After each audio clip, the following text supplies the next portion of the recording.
Hey, this is Lance from LangChain. You might have heard this term context engineering recently. It's a nice way to capture many of the different things that we do when we're building agents. Of course, agents need context, they need instructions, they need external knowledge. They also will use feedback from tool calls.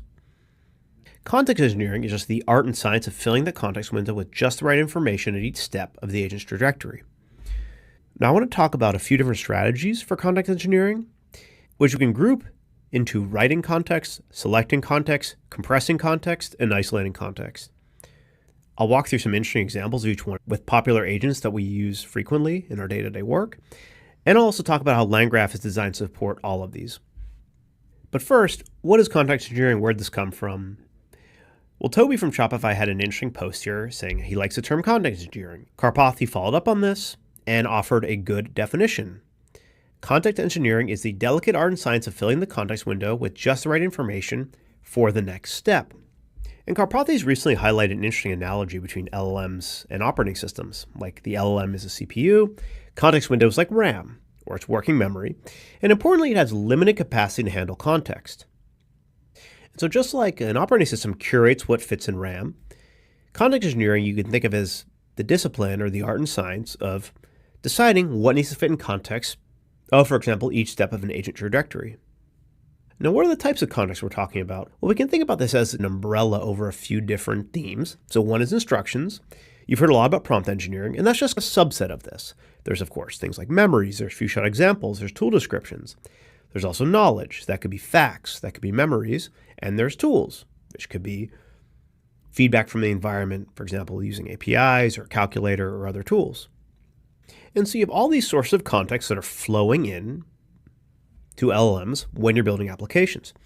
Now, why is this a bit trickier for agents in particular? Well, agents have at least two properties. They often handle longer running tasks or higher complexity tasks, and they also utilize tool calling.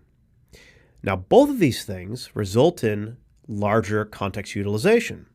For example, the feedback from tool calls can accumulate in the context window, or just very long running tasks can accumulate lots of token usage over many turns. Here's kind of an example showing turn 1, you call a tool, turn 2, you call another tool. If you have a large number of turns, that tool feedback just grows and grows and grows. Now, what's the problem with that? This blog post from Drew Brunig nicely outlines a number of specific context failures: context poisoning, distraction, curation, and clash. I encourage you to read that post. It's really interesting, but it's kind of intuitive. As the context grows longer, there's more information for an LLM to process, and there's more opportunities for an LLM to get, for example, confused due to conflicting information or injection of a hallucination, which influences the response in an adverse way. And so for these reasons, context engineering is particularly critical when building agents because they typically have to handle longer context for the reasons mentioned above. Now, Cognition highlighted this pretty nicely in a recent blog post saying context engineering is effectively the #1 job of engineers building AI agents. So what can we do about this? Well, I've had a look at many different popular agents that many of us use day to day, thought about this a lot, reflected on my own experience, and you can kind of distill down approaches into 4 bins: writing context, saving outside the context window to help an agent perform a task, selecting context, selectively pulling context into the context window to help an agent perform a task, compressing, retaining only the most relevant tokens, and isolating, splitting context up, again, to help an agent perform a task. And now I'll talk about some examples of each of these categories. So writing context. Writing context means saving outside the context window to help an agent perform a task. When humans solve tasks, we take notes and we remember things for future related tasks. Well, agents can do those same two things. For note-taking, agents can use a scratchpad. And for remembering things, agents can use memory. So you can think about scratchpads as kind of a term that captures the idea of persisting information while an agent is performing a task. And I'll give a good example of this. Anthropic's recent multi-agent researcher, the lead researcher begins by thinking through the approach and saving that plan to memory to persist it. And this is a great point. You want to keep the plan around. The context window might exceed the limit of 200,000 tokens, but the plan can always be retrieved and retained. Very intuitive example of taking a note and saving it in a scratchpad. Now, I do want to make a subtle point. The implementation for a scratchpad can differ. So in their case, they just save it to a file. But you can also, for example, save it to a runtime state object depending on what agent library you're using. But the intuition is really that you want to be able to write information while the agent is solving a task, so the agent can then recall that information later if it needs. Now, memories are a bit different. Sometimes we want to save information across many different sessions with an agent. So typically, scratchpads are relevant only within a single agent session. An agent's trying to solve a problem, it'll use a scratchpad to solve the problem, and then the scratchpad's not relevant anymore. Memories are things that you want the agent to retain over time, over many sessions. So there's some fun examples from the literature. Generative agents, for example, synthesize memories from collections of past agent feedback. And you've seen this. ChatGPT has a great memory feature. Cursor and Windsurf also will auto-generate memories based on user-agent interactions. So this pattern is certainly emerging with popular AI products. And again, the intuition is pretty clear here. You have some new context, you have some existing memories, and you can update memories with new information dynamically as the agent is interacting with the user. Now, we covered writing context and talked about a few examples of that. Now let's talk about selecting context. So selection means pulling context into the context window to help an agent perform a task. Now, we kind of talked about this previously with scratchpads. Of course, an agent can reference what it wrote previously. This could be via a tool call. This could be by reading directly from a state object. Now, memories are a bit more interesting and a bit more subtle. There's different types of memories you might want to pull into context depending on the problem you're trying to solve. Could be few-shot examples that provide specific instructions for a desired behavior. It could be a selectively chosen prompt for a given task. Could be facts. And these are different memory types. Semantic memories in humans, for example, are things like facts, things that I learned in school. Episodic memories are more analogous to few-shot examples, past experiences. Procedural memories are like instructions, instincts, motor skills. And these are all things that we may want to selectively pull into context to help an agent solve problems. Now, where do these come up practically with different agents we work with today? Well, you can think about instructions or procedural memories are typically captured in things like rules files or like CloudMD when you're working with the code agents. This is typically a file that has like style guidelines or general instructions for tools to use with a given project. And oftentimes these are all pulled into context. For example, when you start Claude Code, it'll just pull in all the CloudMD files that you have in your project and in your organization. Now, facts are a bit more subtle. Oftentimes we want to selectively pull in facts from a large collection.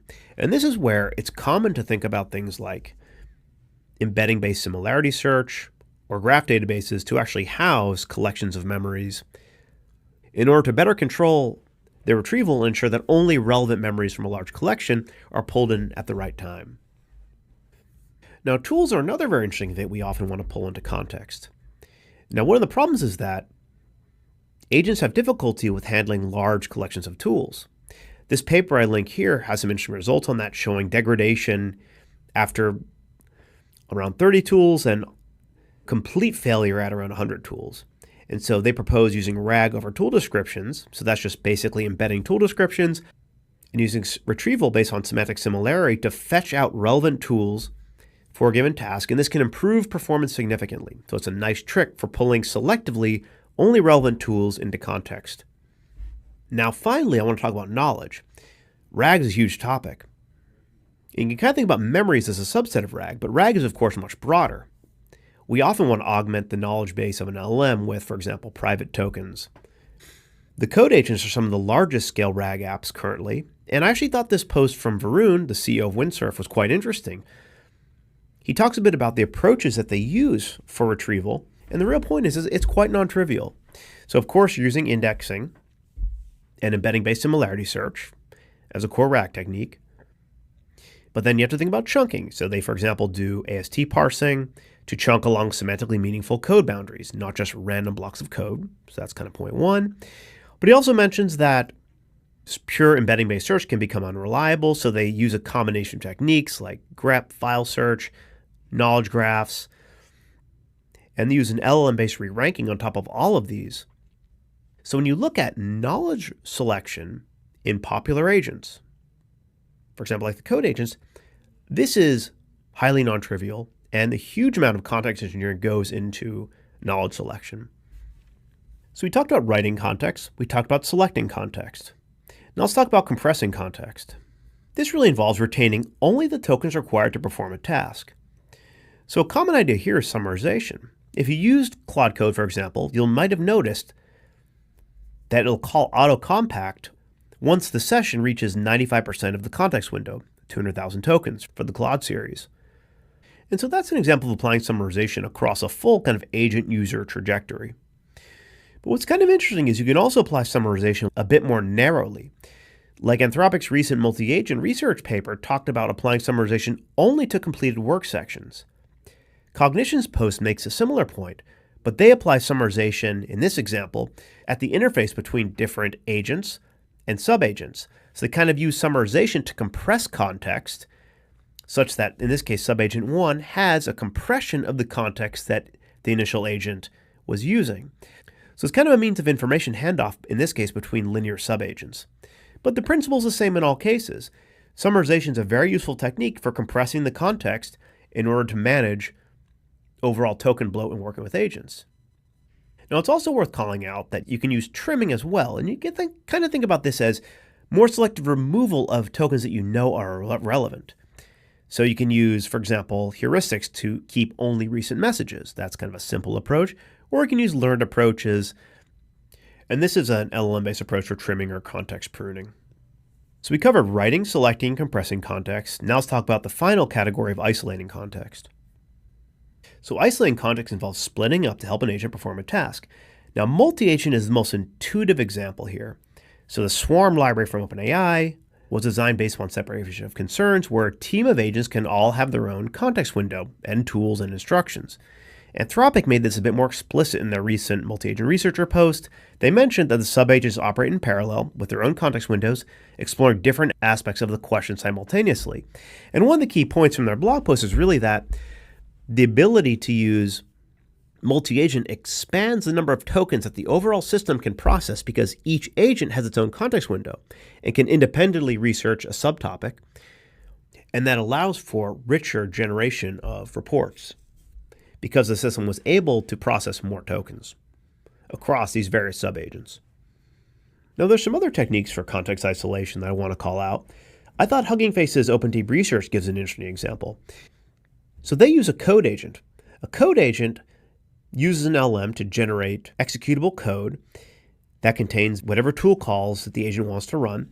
And the code is just executed in a sandbox, which will then run all the tools. And selective information can then be passed back to the LLM, return values, standard out, variable names, and so forth, that the LM can reason about. The key point they make is that this sandbox can actually persist state over multiple turns. So you don't have to dump back all the context to the LLM when you're doing multiple turns of an agent. This environment can kind of house a lot of token-heavy information like images or audio files, so that they never expose to the LLM's context window. And this is another nice trick for isolating token-heavy objects from the LLM context window and only selectively passing back things that you know that the LLM will need to make the next decision. And I do want to call out that a runtime state object is another kind of obvious way to perform context isolation. And it's kind of common to create, like, for example, a data model, like a pedantic model for your state, which has different fields. And those fields are just like different buckets that you can dump context into. And you can selectively decide what you want to fish out at what point and then pass to the LM at a certain stage in your agent.